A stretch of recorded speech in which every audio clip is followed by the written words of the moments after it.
അർത്ഥസത്യങ്ങൾ പറയുന്നത് പാപമാണോ? പ്രധാനപ്പെട്ട വിവരങ്ങൾ മറച്ചു വെച്ചുകൊണ്ട് സത്യത്തിൻ്റെ ഒരു ഭാഗം മാത്രം മനഃപൂർവ്വം പങ്കുവയ്ക്കുന്നത് നിരുപദ്രവകരമായി നമുക്ക് തോന്നാമെങ്കിലും ദൈവത്തിൻ്റെ ദൃഷ്ടിയിൽ അത് ഒരുതരം വഞ്ചനയാണ്. ഒരു സമ്പൂർണമായ നുണയെപ്പോലെ തന്നെയാണ് ബൈബിൾ സത്യസന്ധമല്ലാത്തതിനെ കുറിച്ച് നിരന്തരമായി മുന്നറിയിപ്പുകൾ നൽകുന്നുണ്ട്. നമ്മുടെ വാക്കുകളിലും നമ്മുടെ ഹൃദയങ്ങളിലും സത്യസന്ധതയാണ് ദൈവം എപ്പോഴും ആഗ്രഹിക്കുന്നത്.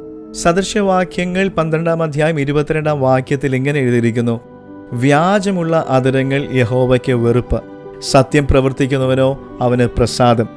ഒരു നുണ പൂർണ്ണമായാലും ഭാഗികമായാലും അത് ദൈവത്തെ പ്രീതിപ്പെടുത്തുന്നില്ല.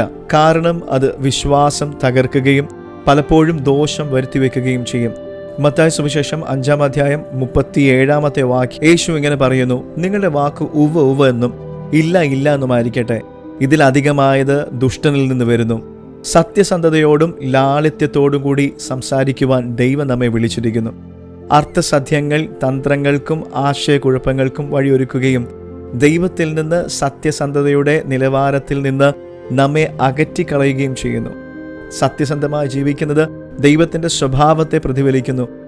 അവൻ്റെ അനുയായികൾ എന്ന രീതിയിൽ പ്രതികൂല സാഹചര്യത്തിലും സത്യസന്ധത നിലനിർത്തുവാൻ നമ്മൾ പ്രതിജ്ഞാബദ്ധരാണ്.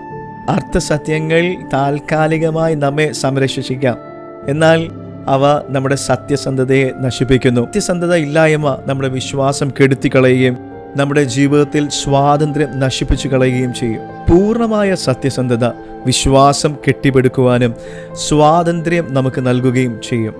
നമ്മുടെ ജീവിതത്തിൻ്റെ എല്ലാ ബന്ധങ്ങളിലും ദൈവത്തെ മഹത്വപ്പെടുത്തുവാൻ സത്യസന്ധത കാരണമാകും. God bless you.